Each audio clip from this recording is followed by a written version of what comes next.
Welcome to speed news. America వాణిజ్య ఒప్పందం విషయంలో ప్రధాని మోదీపై కాంగ్రెస్ అగ్రనేత రాహుల్ గాంధీ మరోసారి విరుచుకుపడ్డారు. ఆయన మన రైతులను వంచారని, దేశాన్ని అమ్మేశారని ఆరోపించారు. ఇది అన్నదాతల భవిష్యత్తుకు సంబంధించిన అంశమన్నారు. భారత వ్యవసాయ పరిశ్రమపై పరాయి దేశం పెత్తనం దీర్ఘకాలం కొనసాగేందుకు అనుమతిస్తున్నారని ఆదివారం ఎక్స్లో నిలదీశారు.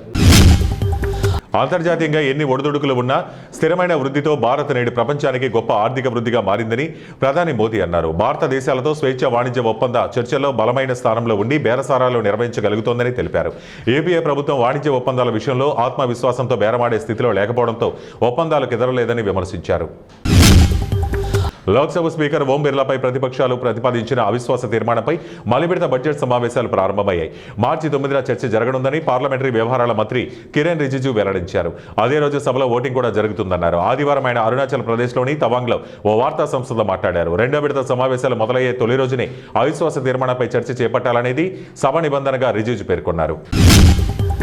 నాగర్ కర్నూలు జిల్లా అచ్చంపేట నియోజకవర్గం పరిధిలోని లింగాల మండలంలోని నల్లమల్ల అరణ్యంలో నెలకొన్న చెంచుల ఆరాధ్య దైవమైన బౌరాపూర్ శ్రీ బ్రహ్మరామ మల్లికార్జున స్వామి వారి కళ్యాణ మహోత్సవం ఆదివారం మహాశివరాత్రి పర్వదినాల సందర్భంగా కర్నూలు పండుగ అంగరంగ వైభవంగా జరిగింది.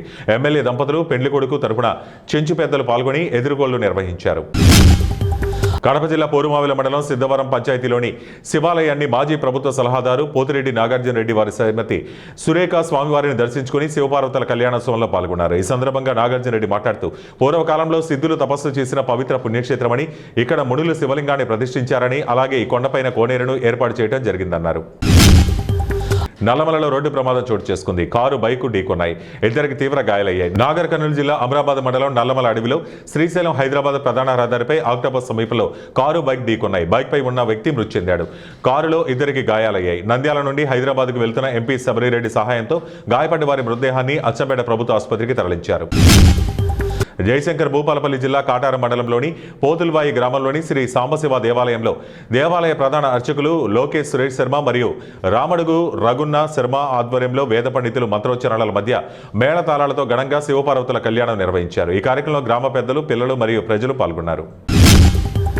మహాశివరాత్రి పర్వదినాన్ని పురస్కరించుకుని ఆదివారం జయశంకర్ భూపాలపల్లి జిల్లా మహదేవపురం మండలంలోని దక్షిణ కాశీగా పేరుగాంచిన ప్రముఖ పవిత్ర పుణ్యక్షేత్రమైన కాళేశ్వరంలోని శ్రీ కాళేశ్వర ముక్తేశ్వర స్వామివారి కళ్యాణ మహోత్సవంలో జిల్లా కలెక్టర్ రాహుల్ శర్మ దంపతులు హాజరై స్వామివారికి పట్టు వస్త్రాలు, ముత్యాల తలంబ్రాలు సమర్పించి శుభానంద దేవిశ్రీ కాళేశ్వర ముక్తీశ్వర కళ్యాణ మహోత్సవంలో పాల్గొన్నారు.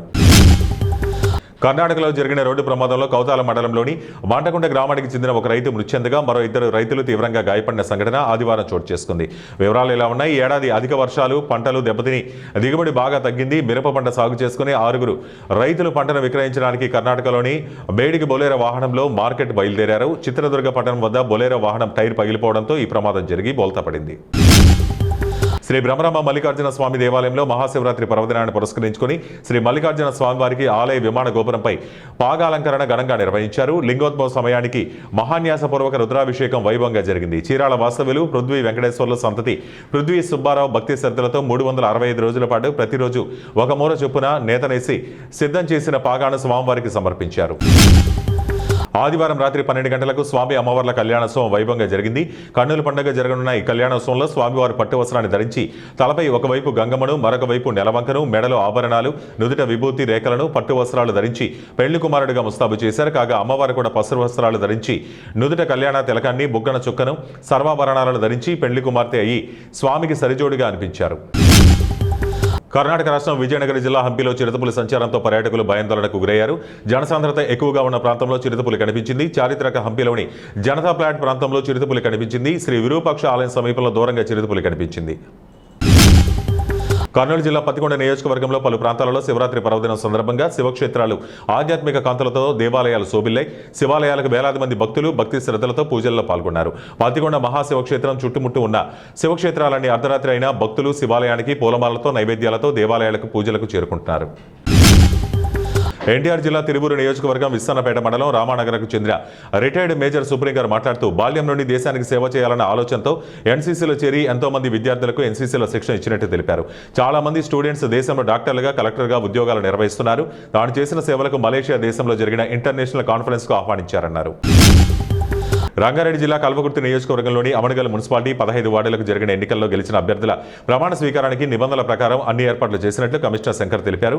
ఈ రోజు ఉదయం 11 గంటలకు 15 వార్డుల కౌన్సిలర్ల అభ్యర్థులకు ప్రమాణ స్వీకార కార్యక్రమం ఉంటుందని, 12:30 నిమిషాలకు చైర్మన్, వైస్ చైర్మన్లను ఎన్నుకోవడం జరుగుతుందని కమిషనర్ తెలిపారు.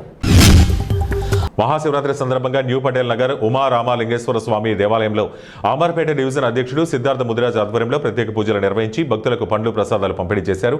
ఈ సందర్భంగా సిద్ధార్థ ముదిరాజ్ మాట్లాడుతూ తెలంగాణ రాష్ట్ర ప్రజలకు, అంబర్పేట నియోజకవర్గ ప్రజలకు మహాశివరాత్రి శుభాకాంక్షలు తెలిపారు.